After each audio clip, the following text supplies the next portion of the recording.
Hola, bienvenidas y bienvenidos a nuestra tercera sesión virtual del curso Medios sin Fin, el curso de Giorgio Agamben. Y vamos a revisar en esta tercera sesión el capítulo quinto y sexto, notas sobre el gesto, y más adelante hablaremos del lenguaje y los pueblos.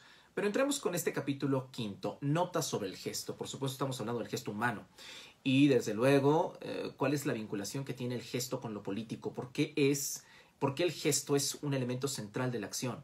¿Por qué el gesto puede tener una lectura crítica? ¿Por qué el gesto puede tener una exégesis, una interpretación juiciosa? ¿Y cómo el gesto está relacionado con la historia de las ideas políticas? Si es que eso existe, dado que no hay sucesos en las ideas. Las ideas, en todo caso, son reacciones de los sucesos mismos. En fin, ¿por qué el gesto es importante y por qué el gesto tiene una lectura política? Bueno, esas son justamente las preguntas que se hace el propio Agamben en torno a este capítulo.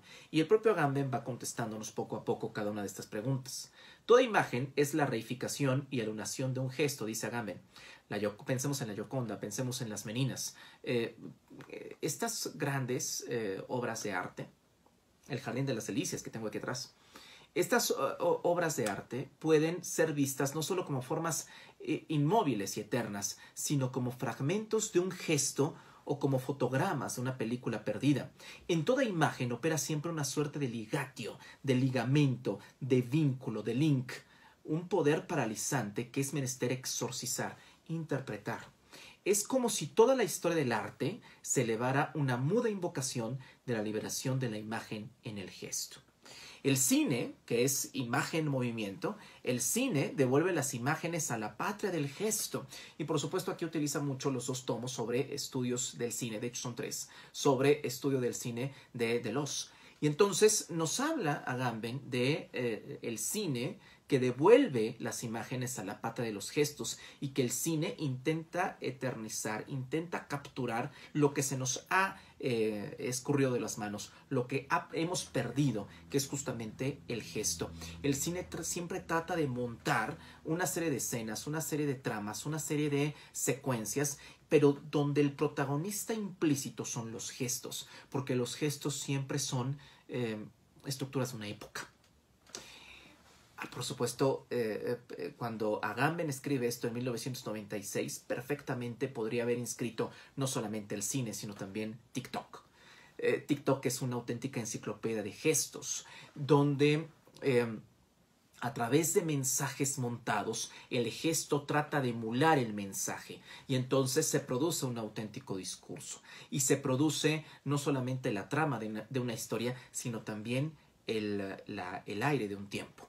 Esto es central.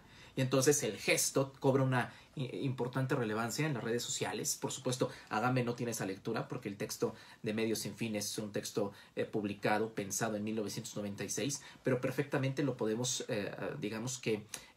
revisitar, perfectamente podemos actualizar esta lectura TikTok en el tema de los gestos y por supuesto que podemos hacerlo en el cine y por supuesto que podemos hacer a través del teatro, el género político por excelencia. Vayamos a ver lo que dice concretamente en torno al cine, el propio Agamben, y habla de Nietzsche. Nietzsche señala el punto en que esta tensión polar hacia la desaparición y pérdida del gesto por una parte y hacia su transfiguración en nado por otra alcanza una culminación en la cultura europea, porque el pensamiento del eterno retorno solo es intangible como un gesto en el que potencia y acto, naturaleza y artificio, contingencia y necesidad se hacen indiscernibles, en última instancia, pues únicamente como teatro. Así hablaba Zaratustra, es el ballet de una humanidad que ha perdido sus gestos. El cine mudo traza el círculo mágico en que la humanidad trató por última vez de evocar lo que se le estaba escapando de las manos para siempre. Y entonces, la gran pregunta que tenemos en este capítulo, notas sobre el gesto, pues es evidente. De hecho, tenemos dos grandes preguntas. Y la primera es, ¿qué tiene que ver todo esto con nuestros asuntos, la política, Medios sin Fin? ¿Acaso el gesto capturado en la imagen no reproduce la misma escena que las ideas colocadas como el centro de la filosofía? ¿Por qué el gesto es importante? El gesto habla de un contexto social, económico, habla del aire de un tiempo, una expresión, l'air du temps, una expresión propia de los franceses, una expresión propia del siglo XIX.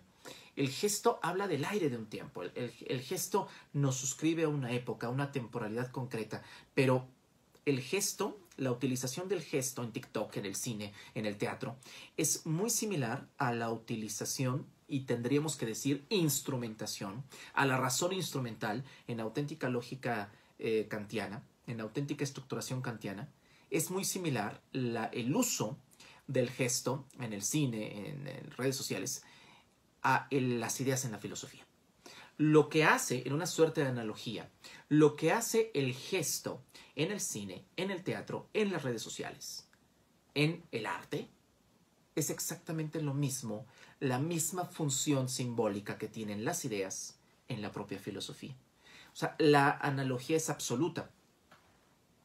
Por eso dice, ¿acaso el gesto capturado en la imagen no reproduce la misma escena que las ideas colocadas como el centro de la filosofía? En consecuencia, el tener por centro el gesto y no la imagen, el cine pertenece esencialmente a la ética y a la política. Si el teatro es el género político por excelencia, ¿por qué? ¿Por qué? Esta es una idea, por supuesto, de Hannah Arendt, que está en La condición humana y que está en muchos otros textos, La vida del espíritu, en fin. ¿Por qué el teatro es el género político por excelencia? No solamente porque existen gestos y estos gestos pertenecen a la acción, el principal concepto de la ciencia política, sino porque ninguno de los actores que se encuentran en el escenario conoce toda la trama. Solamente el espectador conoce absolutamente toda la trama. ¿Por qué? Ni siquiera el narrador, en las clásicas historias de Shakespeare, es capaz de conocer todos los detalles de la trama. La trama solamente se desarrolla, la trama solamente se presenta ante los propios espectadores. Y los propios espectadores pueden enjuiciar la trama misma sobre el propio escenario, además de que solamente en el teatro se pueden decir cosas que de otra forma no podría decirse en un discurso o que no podrían decir los actores fuera del escenario. Por eso es un espacio de absoluta libertad y por tanto es el género político por excelencia. Ahora, en el cine pasa más o menos lo mismo, solamente que de manera tecnificada.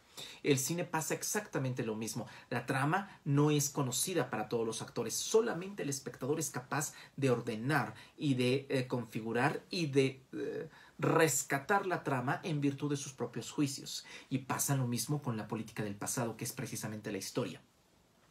La historia solamente puede pensarse desde el tiempo presente.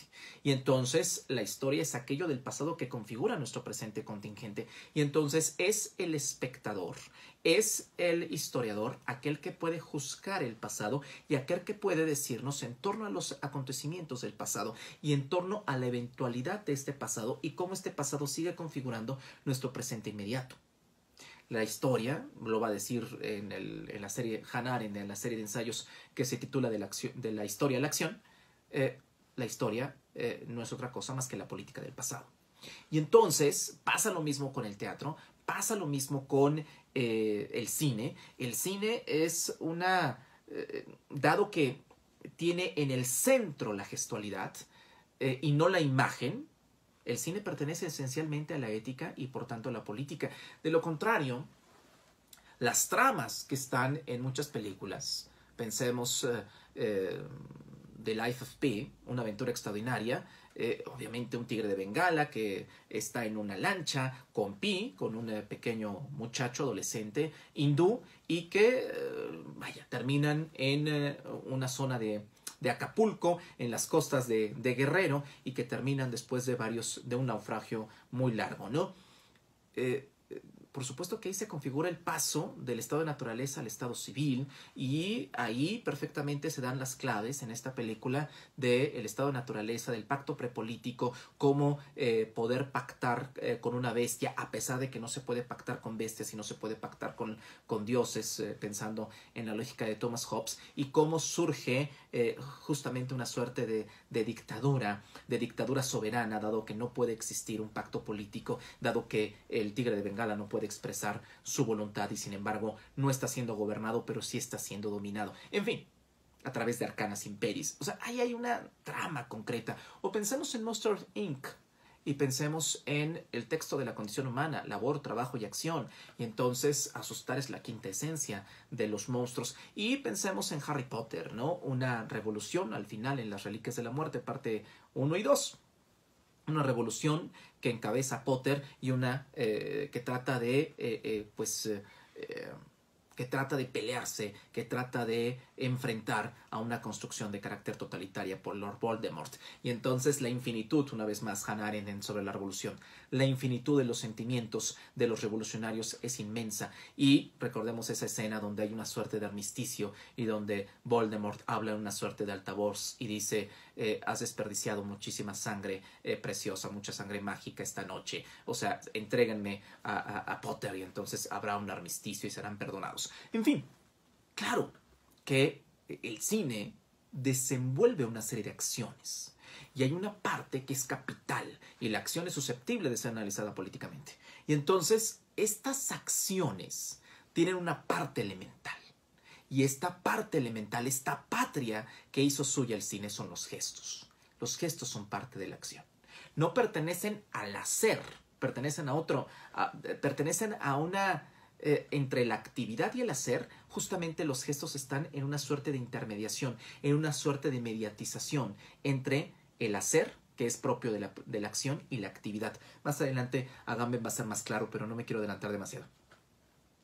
Ahora, el gesto está inscrito en la esfera de la acción, pero al mismo tiempo está distinguido del actuar, de la actividad y del hacer. Por medio del gesto no se produce ni se actúa, sino que se asume y se soporta. El gesto rompe la falsa alternativa, por eso es importante hablar de gesto en un texto que se titula Medio sin fin, de Giorgio Agamben. El gesto rompe la falsa alternativa entre fines y medios. En el gesto, lo que se comunica a los hombres es la esfera no de un fin en sí, sino de una medialidad puras y sin un fin. El gesto rompe esta falsa alternativa entre fines y medios. Esto es absurdo. Y la propia Hannah en el diario filosófico va a ser muy clara. Los medios no tienen fin. ¿Y por qué los medios no tienen fin? Porque no tenemos control. Los medios suponen un elemento instrumental colectivo, productivo. Y por tanto, dado que es colectivo, genérico, nunca nosotros tenemos control. Podremos nosotros tener control de nuestras acciones, pero nunca tenemos control como otros reaccionen frente a nuestras propias acciones. En consecuencia, los medios, en la medida en que se reproducen, alteran el sentido de los fines. Por eso no existe esta lógica de esta alternativa entre medios sin fin. Es un falso dilema. Y el gesto no solamente confirma el falso dilema, sino que el gesto está no solamente inscrito en la esfera de la acción, sino precisamente porque está inscrito en la esfera de la acción, rompe la falsa alternativa entre fines y medios. En el gesto, nos dice Agamben, lo que se comunica a los hombres es la esfera no de un fin en sí, sino de una medialidad pura y sin fin. El gesto es una medialidad, una vinculación pura y sin fin. Una vinculación, una medialidad que no tiene fin. Finalmente, la expresión de Kant, finalidad sin fin, ha adquirido un significado concreto. Me parece que está en el conflicto de las facultades. En otras palabras, el gesto es comunicación de una comunicabilidad. De aquí la proximidad no solo entre gesto y filosofía, sino entre cine y filosofía. ¿Por qué hablar del gesto para cerrar el capítulo? Muy corto, pero muy interesante. Porque la política es la esfera de los puntos medios, es decir, de la gestualidad absoluta de los hombres.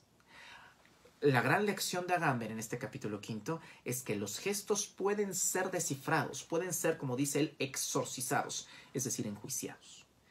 Tienen una exégesis interpretación, y que esta exégesis gestual, esta exégesis de la gesticulación y del gesto, es un ámbito fundamental de lo político. Y por eso, y además, rompe la alternativa, la posibilidad de esta interpretación del soporte, del gesto, Rompe de algo que asumimos y soportamos y que lo expresamos sin terminar de expresarlo en palabras, sino que lo significamos. Esa sería la palabra correcta, el verbo correcto. Sino que lo significamos a través del gesto. Esa posibilidad de interpretación nos dice mucho y nos lleva directamente a la esfera de lo político, una antesala de la política. Ese es justamente el tema y esa es precisamente la importancia del gesto. El gesto es la comprobación de que no existe una alternativa entre medios y fines y que ni siquiera existe una correlación entre medios y fines. El gesto es un mecanismo probatorio de esto que estamos comentando. Ahora, esto es con respecto al capítulo 5. Podemos irnos al capítulo 6, las lenguas y los pueblos. Normalmente, si nosotros nos damos cuenta, están muy conectados todos los capítulos. Habría que revisar las 2 sesiones anteriores que las pueden encontrar en Facebook University. Y entonces están, digamos que cada capítulo no es precisamente un eslabón de una cadena, pero sí están muy conectados. Y aquí regresamos al tema del pueblo. Recordemos que por ahí de la segunda sesión, si mal no recuerdo, hay un capítulo muy concreto de Agamben que se llama ¿Qué es un pueblo? Y entonces abordamos la parte de los miserables, del cuerpo político versus miserables, ¿no? Las dos connotaciones históricas que se ha tenido en torno a los pueblos. Y aquí entramos a un tema central. Las lenguas y los pueblos. Y vamos a retomar algo que tiene que ver con Rousseau. Y vamos a retomar algo que tiene que ver con la ideología romántica. La ideología romántica siempre trató de aclarar el concepto de pueblo con algo todavía más oscuro, el concepto de lengua. Trató de enlazar el pueblo con la lengua. La simple correspondencia entre el factum pluralitatis de la teoría política, es decir, la condición plural de los hombres, y el factum loquendi, que esta pluralidad ocurre en un espacio público político, en un cuerpo político, funda el discurso político moderno. Un discurso político moderno que hemos visto que está completamente desvanecido, de acuerdo a lo que hemos revisado en las 2 sesiones anteriores. Ahora, ¿quién cubre el enlace lengua-pueblo a la luz de la decadencia del Estado moderno y por tanto del concepto clásico de soberanía? Bueno, el hecho de que todos los pueblos, concluye Agamben, son bandas y que todas las lenguas son jergas. Todos los pueblos son gitanos, diría Agamben, nuestro medievo conservado, y todas las lenguas son en sí mismo jergas. Quizá, si vamos concretamente a las palabras de Agamben, podemos un poco clarificar más esto que nos está comentando. Y nos dice concretamente Agamben, si los poderosos de la tierra apelan a las armas para defender a un estado sin pueblo, se refiere a Kuwait. Los pueblos sin estado, habla de los kurdos, de los armenios, de los palestinos, de los judíos de la diáspora, pueden por el contrario ser oprimidos y exterminados impunemente, lo que pone en claro que el destino de un pueblo solo puede ser una identidad estatal y que el concepto pueblo no tiene sentido más que si es recodificado en la soberanía. El concepto de pueblo solamente tiene sentido si estamos pensando en la estructura del Estado soberano. De lo contrario, no existe. Los lenguajes son jergas. Y lo que nos comentaba hace un momento, ¿no? Todas las lenguas son jergas. Todos los pueblos son gitanos. Y entonces, continúa Agamben, lo que pone en claro que el destino de un pueblo solo puede ser una identidad estatal y que el concepto pueblo no tiene sentido más que si es recodificado en la soberanía. De aquí también el curioso estatuto de las lenguas sin dignidad estatal, catalán, vasco, gaélico, etc., a las que los lingüistas tratan naturalmente como tales, pero que de hecho funcionan más bien como jergas o dialectos y asumen casi siempre un significado inmediatamente político. Continúa, por supuesto, continúa más adelante Agamben con una propuesta. Si nosotros nos hemos dado cuenta en estas, apenas llevamos 63, 64 páginas del texto medio sin fin, si nosotros nos damos cuenta, Agamben tiene una particularidad que va a ser reproducida por muchos pensadores, por muchos lingüistas, por muchos filósofos políticos del siglo XXI. No solamente comprender, decía Norberto Bobbio en un célebre ensayo, si trata soltanto de capire, se trata solamente de comprender, en alusión por supuesto a la tesis de Feuerbach, ¿no? Los filósofos se han encargado de interpretar diversos modos el mundo, de lo que se trata es de transformarlo. Y entonces decía Bobbio, reviraba en ese célebre ensayo y decía, no se trata de interpretar y mucho menos se trata de transformar, se trata única y exclusivamente de comprender. Sin romper con la tónica de la tradición del pensamiento político occidental, Agamben da un paso muy interesante. El filósofo que es capaz de proponer, de plantear alternativa desde el pensamiento. Y eso es un elemento constante. Lo hemos visto en la primera sesión, cuando hablábamos de pueblo, cuando hablábamos en la primera sesión que hablábamos de el refugiado, por ejemplo, en fin, ¿no?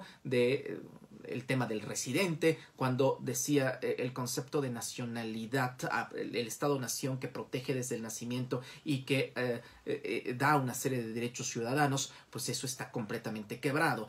Se tiene que ir a otro tipo de comunidades que se encuentran en diáspora, comunidades residentes que están transitando entre diferentes fronteras.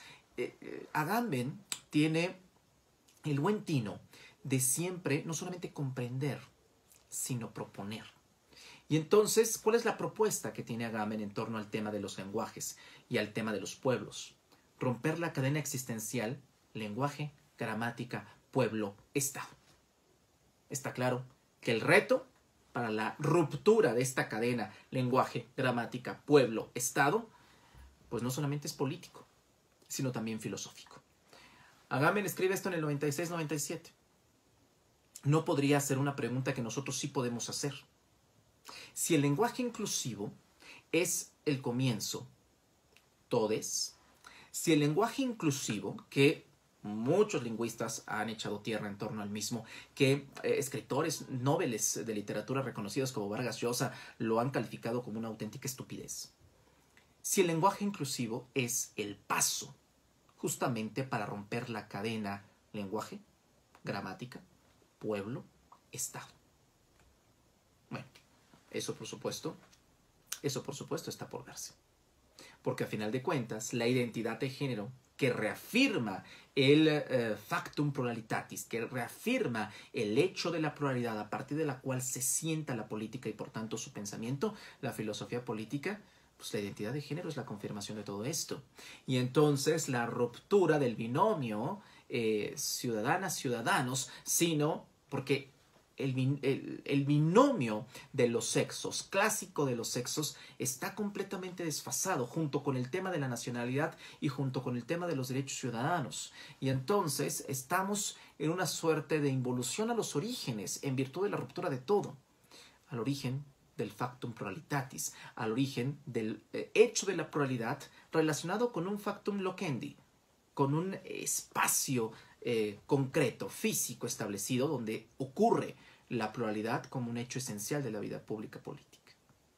Quizá el lenguaje inclusivo sea un paso, por supuesto insuficiente, pero quizá un paso para la ruptura de la existencia del lenguaje, de la cadena lenguaje, gramática, pueblo, Estado. Eso estaría por verse. Bueno, la siguiente sesión del próximo viernes vamos a revisar precisamente unas notas sobre la sociedad del espectáculo, un libro que recomiendo ampliamente, un libro de los años 60, 68, 69, de Guy Debord. La sociedad, evidentemente, Agamben, si estamos hablando de cine, si estamos hablando de lenguaje, pues por supuesto tiene mucho que decir en torno a la sociedad del espectáculo, la obra de Giorgio Agamben. Y justamente sobre eso nos vamos a dedicar la próxima sesión. Gracias.